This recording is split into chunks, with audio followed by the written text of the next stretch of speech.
Olá, viajantes do tempo, como vocês estão? Vamos nos preparar para a nossa volta ao passado.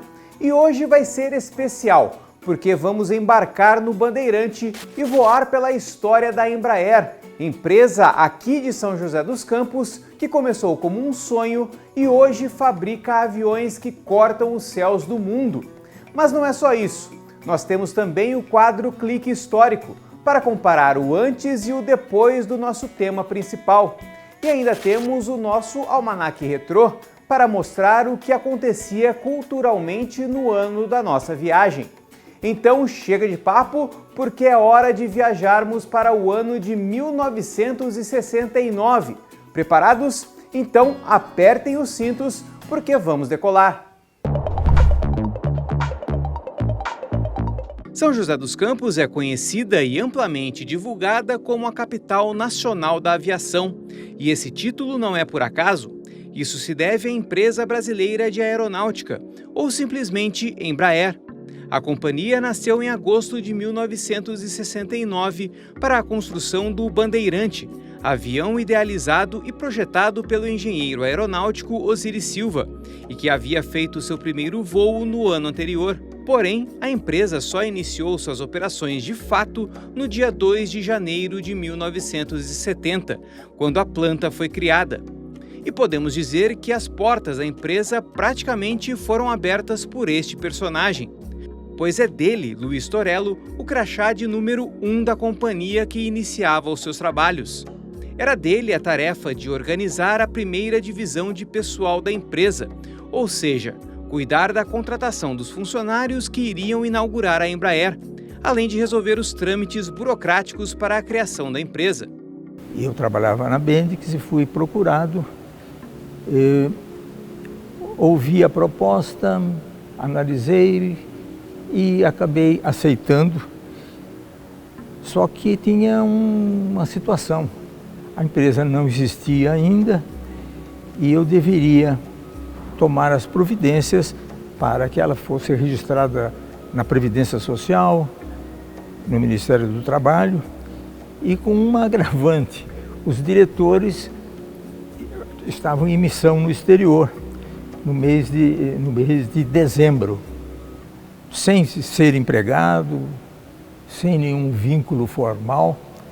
Eu tomei as providências necessárias, imprimi fichas de registro, que naquele tempo se usava ficha impressa, fui ao Ministério do Trabalho para registrar essas fichas, porque dia 2 de janeiro nós receberíamos um grupo de funcionários, então ainda, do CTA, que iriam ser aproveitados na futura fábrica. E iríamos começar a seleção, o recrutamento e a admissão para guarnecer os postos que a empresa tinha planejado. Torello, aliás, conta orgulhoso que foi ele que sugeriu o número do imóvel, localizado na Avenida Brigadeiro Faria Lima. E o número 2170 continua lá, na fachada da Embraer, mais de 50 anos após o início das atividades da empresa. Chegando no Ministério do Trabalho com as minhas fichas debaixo do braço, em determinado momento, o funcionário disse assim: mas onde fica essa empresa? Eu disse: Avenida Brigadeiro Faria Lima. O número. Isto aqui era um descampado, não havia nada. Imediatamente disse: o número 2170, 2 de janeiro de 70. Foi dado o número para o endereço da fábrica. Manuel também participou desse início da Embraer. Ele era responsável pela logística de compra de peças para a construção do Bandeirante. Uma tarefa árdua em um mundo ainda sem a tecnologia que conhecemos hoje em dia. Nós tínhamos grandes desafios nessa ordem de trazer os materiais, os produtos, boa parte brasileira, obviamente os produtos principais do exterior. Então toda essa estrutura é a estrutura que a gente trabalhava. E era uma corrida, trabalhávamos inclusive finais de semana. O primeiro problema é que, lembra, nós não tínhamos o sistema de informática que nós temos hoje. Eu me lembro que a gente alimentava os pedidos no computador por meio de cartões. Acho que você certamente nem que ouviu falar nisso, né? A gente pegava um monte de cartão, perfurava no ITA, porque o ITA era o único local que tinha um computador que hoje, em termos de potência, é 10 vezes menos que o celular que você tem. E, no entanto, era isso que eu usava. Então a gente tinha que rapidamente perfurar os cartões, colocar numa malinha, ir para o Galeão, no Rio de Janeiro, botar os cartões num avião 630 que levava para Washington para fazer as compras. E a volta era a mesma coisa, as dificuldades burocráticas muito grandes, mas como a Força Aérea estava totalmente focada nisso, e nós tivemos um grande comandante do CTA, que é o Brigadeiro Paulo Vitor, que ele acreditava nisso e ele realmente dava todo o suporte para a gente. Eu chefiava uma equipe de 5 sargentos que eram responsáveis por todo esse trabalho, vamos dizer assim, de compra de materiais, seleção, inspeção. No início das atividades, ainda criando um quadro de funcionários, a empresa decidiu firmar uma parceria para a formação de mão de obra qualificada, que ajudou na montagem do primeiro avião produzido pela Embraer.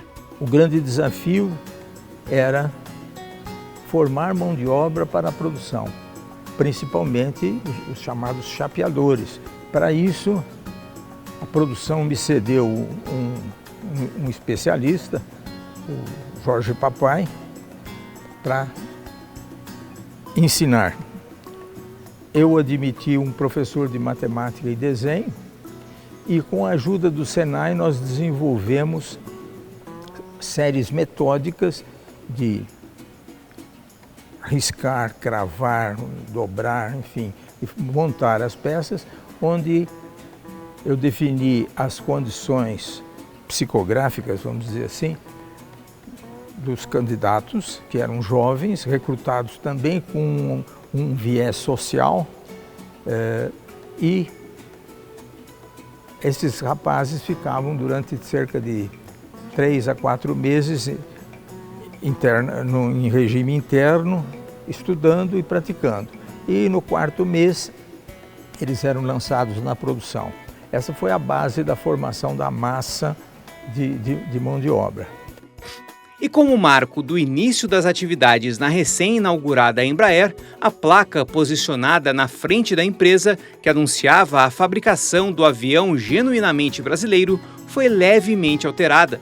Sendo assim, a frase "Aqui será fabricado o Bandeirante" se transformou em "Aqui é fabricado o Bandeirante". Assim, a mensagem que funcionava como um aviso a quem passava em frente ao local passou a ser entendida como uma espécie de celebração da novidade. Essa placa, quando eu cheguei, já estava lá e era uma referência.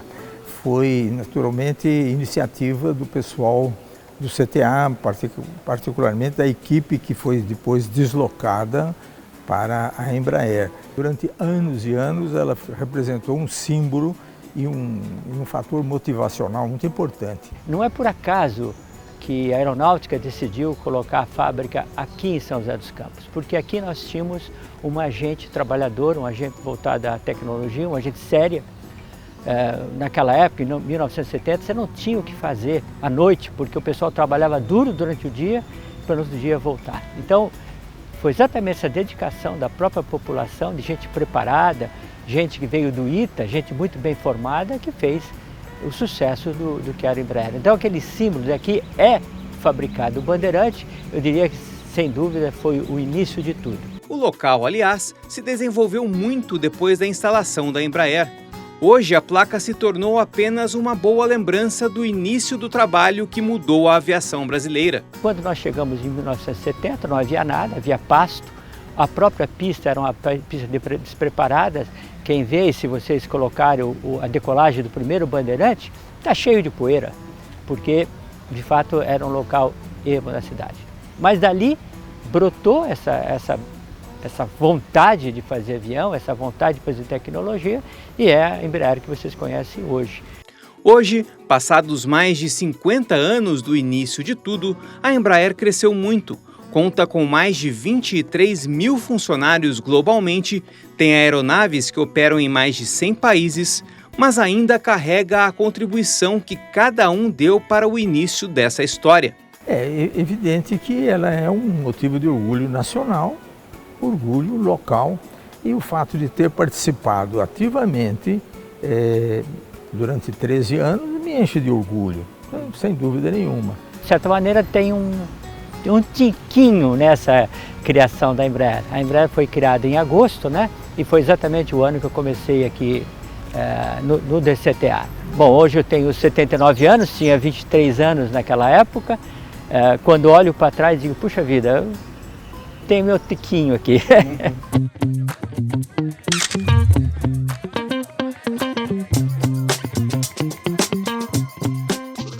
Bom, gente, chegou a hora do nosso quadro Clique Histórico. Você sabe, a gente vai tentar tirar uma foto aqui, mais ou menos do mesmo local da foto que a gente começou, né, o programa Foto Antiga, para comparar uma com a outra. Então a gente está aqui na frente da fachada da Embraer, então a gente vai procurar um lugar melhor, um espaço que fique mais ou menos igual à foto antiga, para eu poder clicar e aí a gente comparar o antes e o depois. Vamos ver se a gente acha esse local.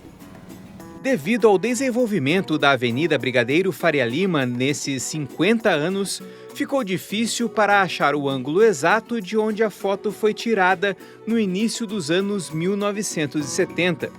Mas, depois de analisar bem o espaço, consegui achar o local aproximado para fazer a foto. Agora é preparar, focar e clicar.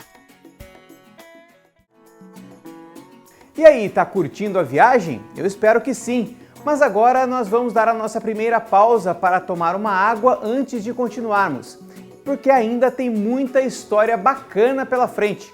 Já já a gente volta.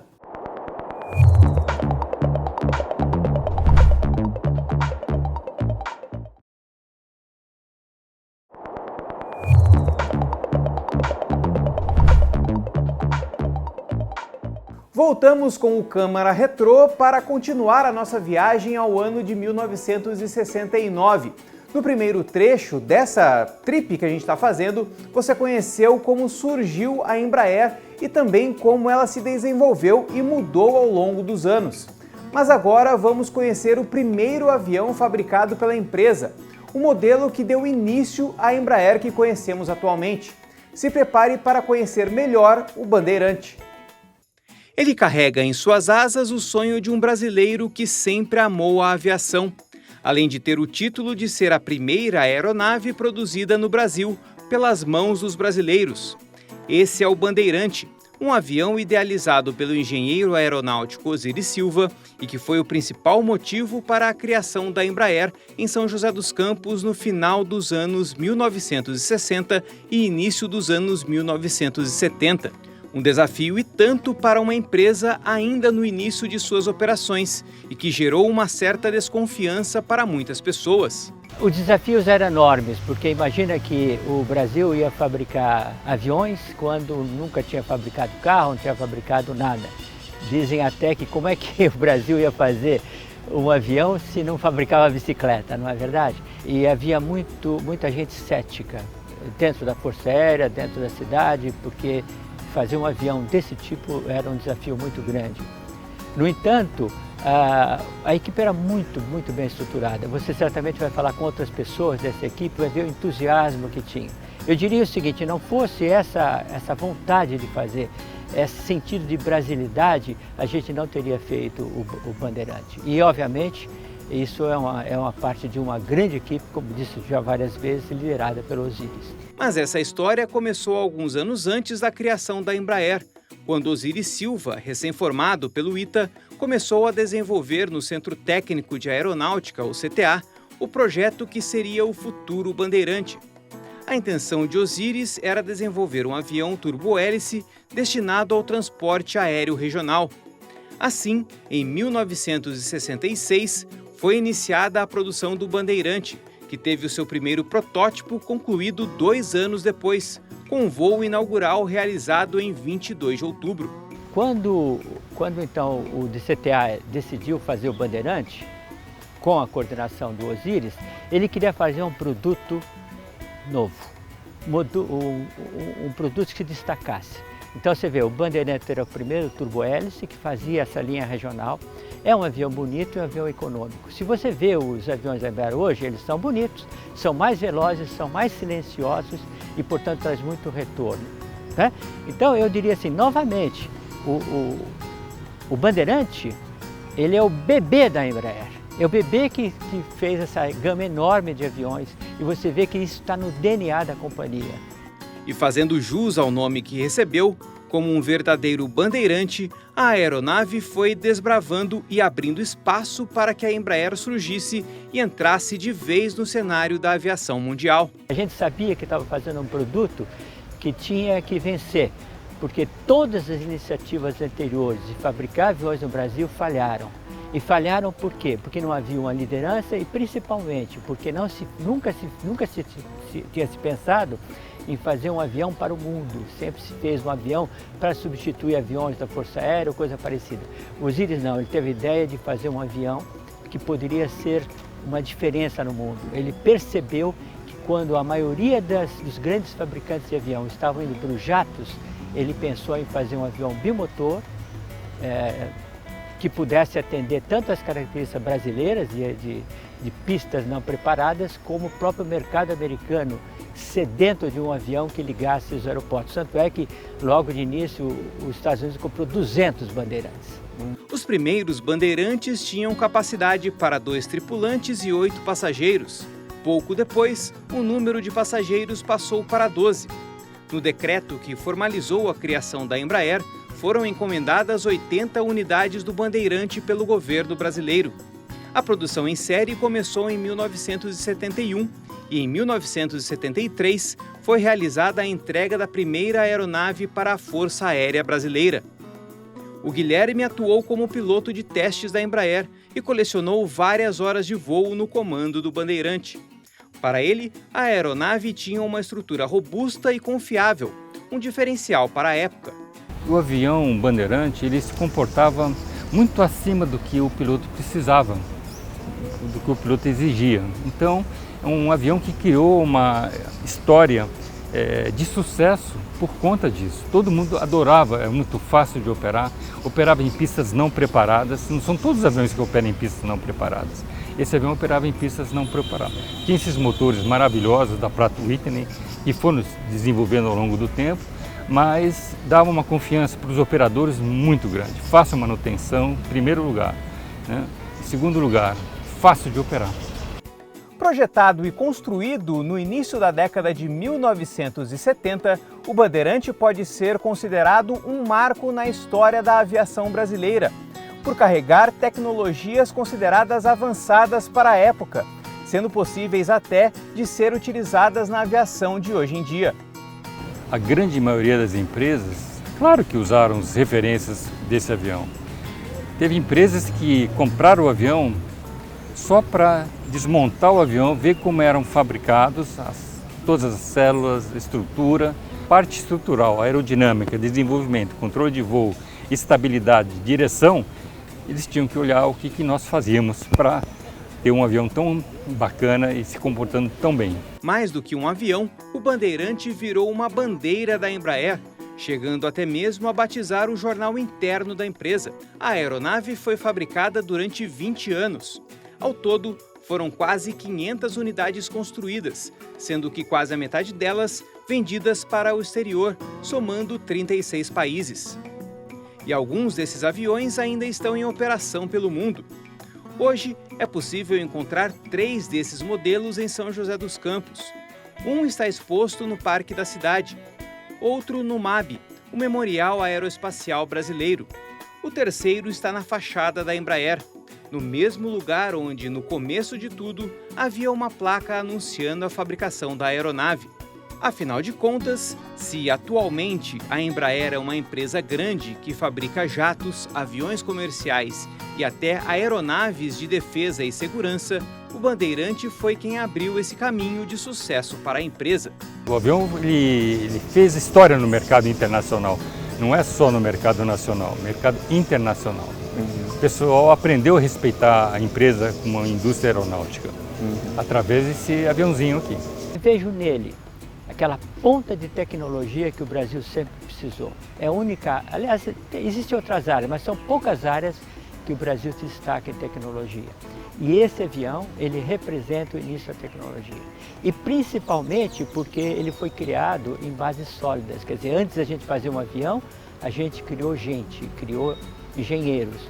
E para isso precisou ser criado o ITER. Então, essa sequência é fundamental. Muito legal essa história, né? O Bandeirante realmente foi um marco na história do Brasil e deu início à história do país na aviação. E depois de aprender tanta coisa bacana, vamos para a nossa última pausa. Mas ainda não acabou não, hein? Na volta, temos ainda o nosso Almanaque Retrô.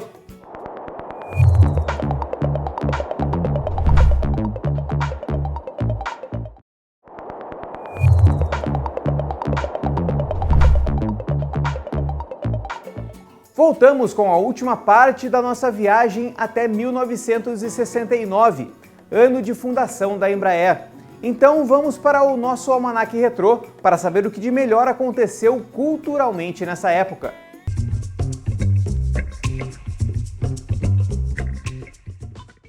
O ano de 1969 vivia uma efervescência gerada pela rebeldia da juventude da época, com protestos contra a guerra no Vietnã, por exemplo, e que havia marcado o ano anterior.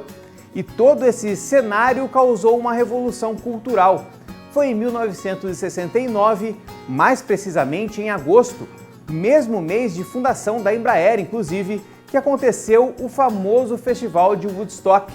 Realizado na cidade de Bethel, no estado de Nova York, o evento ficou conhecido como 3 Dias de Paz e Música, e foi o auge do movimento hippie, marcado por mensagens de amor e liberdade. No palco, nomes como Jimi Hendrix,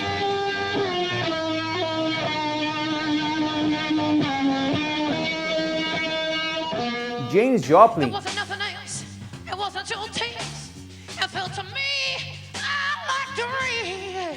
The Who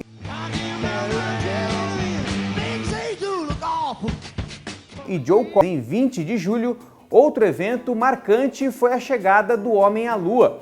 O mundo inteiro parou para acompanhar a missão da Apollo 11, que levou 3 astronautas até o solo lunar, em uma viagem que durou 8 dias. Nesse episódio, o astronauta Neil Armstrong deixou 2 marcas. A primeira, a do seu pé em solo lunar, sendo o primeiro homem a pisar na Lua. A segunda, com sua frase: um pequeno passo para o homem, mas um grande salto para a humanidade.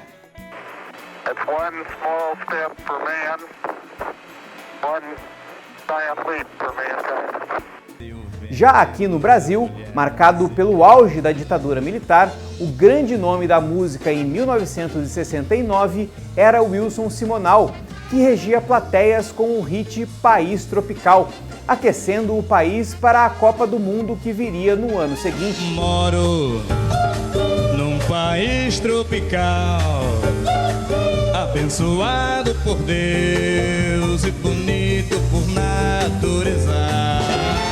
Nos cinemas, Glauber Rocha lançou um dos seus clássicos, O Dragão da Maldade contra o Santo Guerreiro.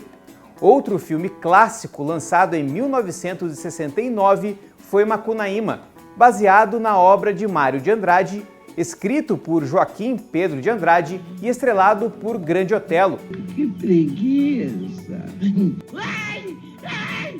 Em junho, foi lançado um semanário chamado O Pasquim, que marcou época fazendo oposição aos militares.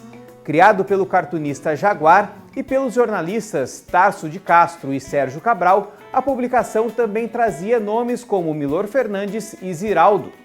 E o final de 1969, mais precisamente o dia 19 de novembro, ainda reservava mais um fato histórico: o 10º gol de Pelé, marcado de pênalti na vitória por 2-1 contra o Vasco no Maracanã.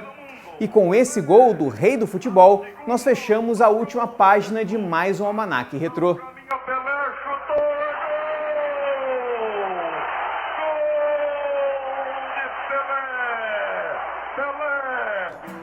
E assim, fechando o nosso Almanaque Retrô, encerramos mais uma viagem no tempo. Esse passeio foi bastante rico e especial, hein? Foi recheado de detalhes históricos. E eu te convido a viajar comigo novamente no próximo programa para mais um lugar do passado aqui em São José dos Campos. Espero você, hein? Até a próxima e tchau!